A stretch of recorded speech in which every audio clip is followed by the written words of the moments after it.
नमस्कार, मनी 9 झटपट में आपका स्वागत है। मैं हूं प्रणव। जैसा कि तय था, रिजर्व बैंक के रेपो रेट में 40 बेसिस पॉइंट्स का इजाफा होने के बाद बैंकों ने भी लेंडिंग और डिपॉजिट स्कीम में इंटरेस्ट रेट बढ़ा दिए। HDFC bank, Punjab national bank, bank of Baroda, ICICI bank सहित कई बैंकों ने कर्ज देने वाले यानी लेंडिंग पर और साथ ही बैंक में जमा राशि पर इंटरेस्ट रेट बढ़ाने की घोषणा की है।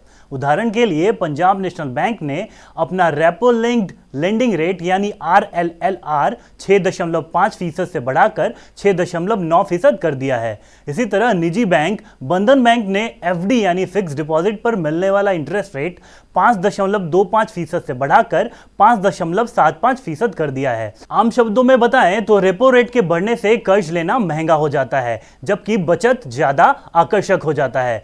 पॉलिसी रेपो रेट में बदलाव का कर्ज और जमा दोनों से जुड़े इंटरेस्ट रेट पर काफी असर पड़ता है। इसे आप इस तरह समझ सकते हैं कि बैंकों के लिए फंड्स का कॉस्ट बढ़ जाता है और इसका सीधा असर होम लोन, कार लोन और पर्सनल लोन के लिए इंटरेस्ट रेट पर पड़ता है।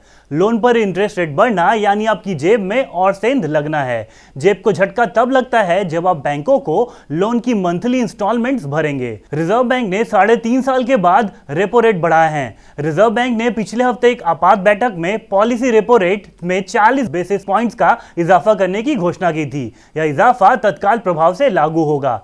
नया रेपो रेट 4.40% है। रेपो रेट वह रेट है जिस पर किसी देश का सेंट्रल बैंक फंड्स की कमी होने पर कमर्शियल बैंकों को कर्ज पर पैसा देता है। रेपो रेट का इस्तेमाल महंगाई पर लगाम लगाने के लिए किया जाता है। महंगाई बढ़ने पर सेंट्रल बैंक रेपो रेट बढ़ा देता है, क्योंकि इससे कमर्शियल बैंक सेंट्रल बैंक से कर्ज लेने के लिए हतोत्साहित होते हैं। इससे अर्थव्यवस्था में मनी सप्लाई कम हो जाती है और फिर महंगाई पर लगाम लगाने में मदद मिलती है। मनी सप्लाई कम होने से जिनके पास पैसे हैं वे उसे खर्च करने के बजाय बचाना चाहेंगे और इस तरह लोगों की स्पेंडिंग कम हो जाएगी। साथ ही सेविंग्स पर इंटरेस्ट रेट बढ़ने से लोग बैंकों में अपनी डिपॉजिट को बनाए रखने और उसे और बढ़ाने के लिए प्रेरित होंगे। महंगाई के दौरान स्पेंडिंग को घटाना महत्व रखता है, क्योंकि इससे इकोनॉमिक ग्रोथ थम जाती है और इस वजह से महंगाई की दर पर लगाम लग जाती है। उम्मीद करते हैं आपको हमारी यह खबर पसंद आई होगी। काम से जुड़ी ऐसी ही और खबरों के लिए देखते रहिए मनी 9। आप हमारा YouTube चैनल सब्सक्राइब कर सकते हैं और हमारे Facebook पेज को भी लाइक करना ना भूलें।